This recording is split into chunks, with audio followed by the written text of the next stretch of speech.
everyone, Dave Barlow here with Sell for 1% Realtors, and we got the gang with us here this morning. My oldest, JB Bad Boy Barlow, and Jay Marinsky, my youngest, and my in-between Jesse Ray is in the office taking care of business while we mess around here on the videos. We have a special guest with us here this morning, a guy that I've known for 25 years. I started in real estate in 1998. Mark, you said a little bit earlier that you were a real estate agent, still are, but started in 1993. So what is your agent ID number? Is it like 32 something in that range? It's 393079. Okay. That's the way we used to be able to tell, what year you got your license before they switched everything up. And now everybody, now they actually tell you what year is on your license. Yeah. Yes. Not smart enough to figure it out on your own, but anyways. So Mark's been a real estate agent for now 30 years. 30 years. Yeah. And a number of years ago, Mark got smart and went and got his appraisal license. And so he's going to, over the next few weeks, just spend some time with us because appraisals are a very important part of the home buying process. And Jamie had a question and they talked to Mark yesterday, and I had Mark out to do a measurement on a home a couple, 3 weeks ago because there was a question as to actual square footage, size. And so Mark does a lot of different things. He has his own appraisal company. He teaches appraisal at Columbus State and works with tons of real estate agents to answer their questions. And we're glad you're able to take a few minutes to join us here today, Mark. And we're just going to today kind of talk a little bit about the overall appraisal process, what it is and what it's meant to be. So without further ado, I'll turn it over to you. Well, thank you very much, Dave. Yes, sir. My name is Mark Calvary, licensed real estate appraiser. And I've been a licensed real estate appraiser now for 21 years. Wow. So it's been good to me, and I'm going to keep on doing it for a little while longer. So You're not retiring? Pardon me? You're not retiring yet? No, my wife retired last year, but I'm still working. So I'm still enjoying what I do. Good. So, good. But yeah, an appraisal is basically an opinion of value. And the bank has asked for my opinion of value because maybe somebody is purchasing a home and they just want to make sure the home is worth what they're going to purchase the home for, as security. In case something, were to go wrong with the mortgage and the bank would have to take the home back and resell it. The bank really doesn't want to be underwater. So basically an appraisal is an opinion of value. And so with that opinion, what are the things that kind of go into it? Because I know, I'll get a call from the showing service. Hey, the appraiser is going to go out today between 2 and 4 p.m. And then 5 or 6 days later, the appraisal shows up. So in that 5 or 6 day period, Mark, what are you actually doing? Are you watching TV, playing video games? Doing other appraisals. Basically what I'm doing is, when I go out to the property, I'm inspecting the property. And what I'm inspecting is whatever the loan requirements are for the lender. If it's a VA, the VA has certain things they want to see in a house, and so forth. So I'm walking through every room. I'm taking pictures of every room. I'm taking pictures of the good and I'm taking pictures of the bad. And I take a picture of the front and the back and the sides. And then if you have like a swimming pool that's in ground, a pole barn, a barn, a shed. Now, the shed I am going to open up to see if you have a concrete pad. And if you don't, then it's really an item of personal property. Right. I don't include it in the appraisal. So after I go through your property, I've got the information on your property really before I went out there. So I've selected probably 7, 8, maybe 9 comps. And so now I'm kind of going through those comparables to say, okay, which ones do I want to use since now I've seen the property. And so I'll drive around and shoot the comparables from the street. And then I'll go back to my office, which is in my home now.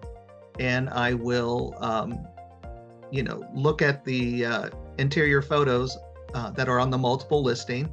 So if you're an agent and you're listening to this, please take some very good interior photos of these listings, especially go into the base. If you got a basement, just take 1 or 2 photos of the basement. And please, I don't care if it's raining or snowing, please take a picture of the back of the house. It's very important for me as an appraiser. And so what I'm doing is I'm looking at these comparables and I'm just trying to decide what are the 3 best comparables that I can use, that are comparable to this subject property. And so then I will pick 3, I will type them up, I will verify data, I'll add photos, sketch, map, make adjustments. And the last thing I do is put a value on a property. So, and then after that, I will sign the report, submit it to the lender, and wait for my check.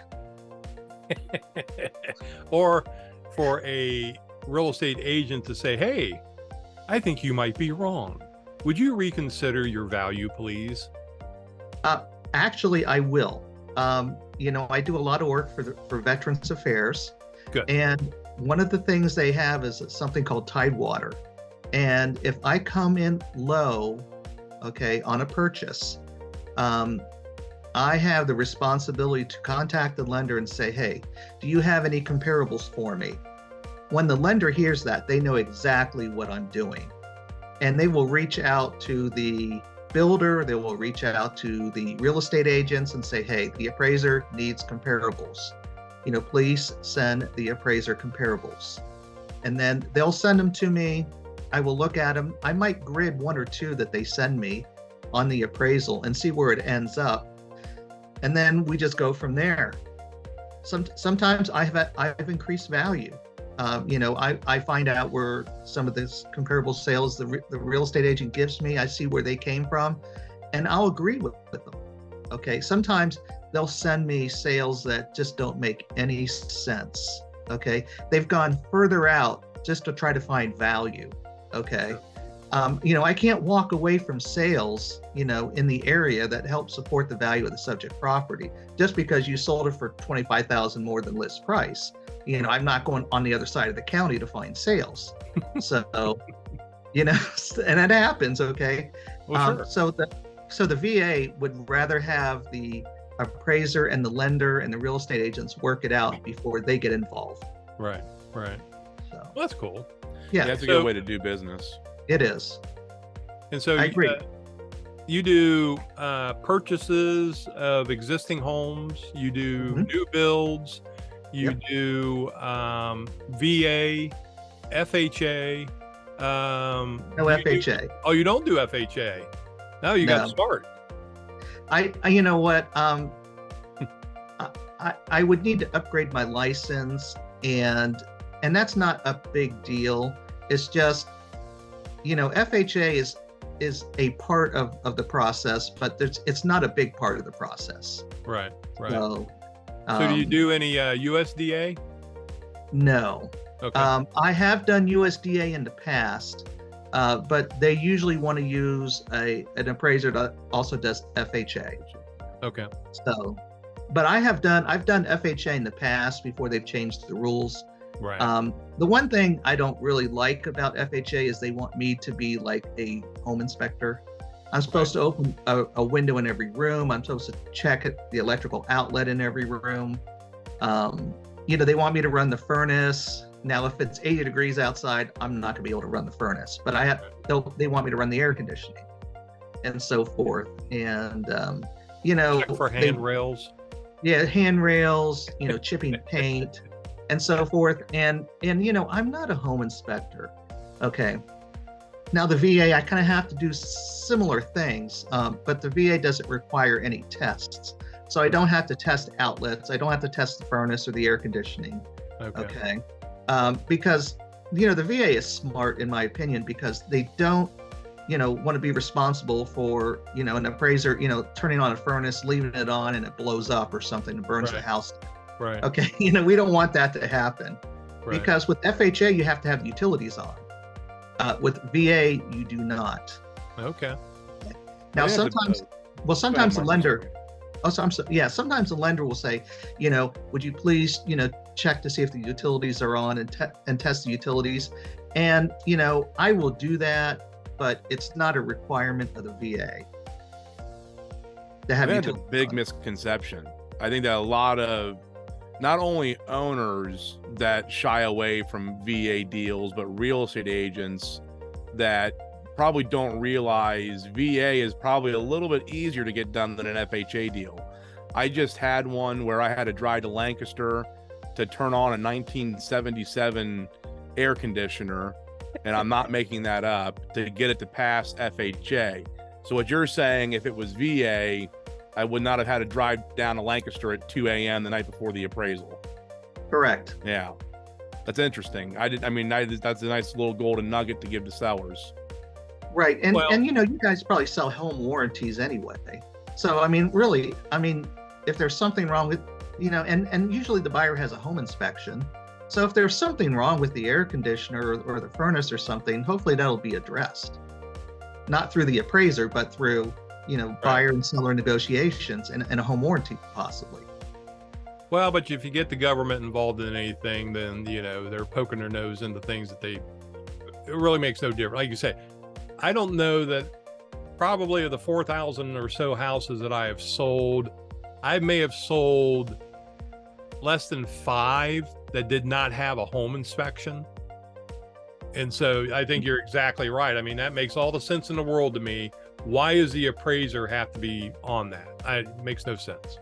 Right. I don't want to have to be the bad guy. Sure. Okay. And here's the other thing too, is I'm not a heating and cooling expert. Right. Okay? I have that in my house. I know how to turn it on, blah, blah, blah. But I am not an expert. I couldn't tell you if the fan is blowing enough heat or air conditioning throughout the house. I don't know if the furnace is the right capacity for the house. I don't know any of that stuff. So leave me out of it. Is basically the answer. And most home inspectors, they'll turn on the furnace, or in the summer they turn on the air conditioning, and they have a thermometer, or they have one of those laser readings, and they can tell the differentiation of the ambient air versus what's coming out of the register, and if the system is actually working right. So what you're saying is you don't carry a thermometer around with you, Mark? No, we don't. I don't carry any test tools with me. None. You carry I have a flashlight and a camera. You have a number 2 That's pencil. it. And a pencil, and I write down notes. That's right. All right, Mark. Well, we're going to continue on with this conversation. There's a whole lot of stuff that we can get into, and I enjoy the conversation and the education. Mark, you're one of the best, and I appreciate your time. Thank you for joining us. Thank you. I appreciate it too. And if somebody, maybe you can leave some of my contact information. Sure. Because again, I have a free service. If you have an appraisal that gets cut and it has to be a purchase, if you want me to look at it for you, and maybe I can make suggestions that you can go back to the lender, send me the appraisal, and maybe you can leave some of my contact information in the. It's here on the screen right now. And be in You the just don't see description it. below. It's all done in post-production. TV term. There you go. There you go. Thanks again, Mark. Well, thank you, and let's go sell some real estate. We'll see you next week. Okay.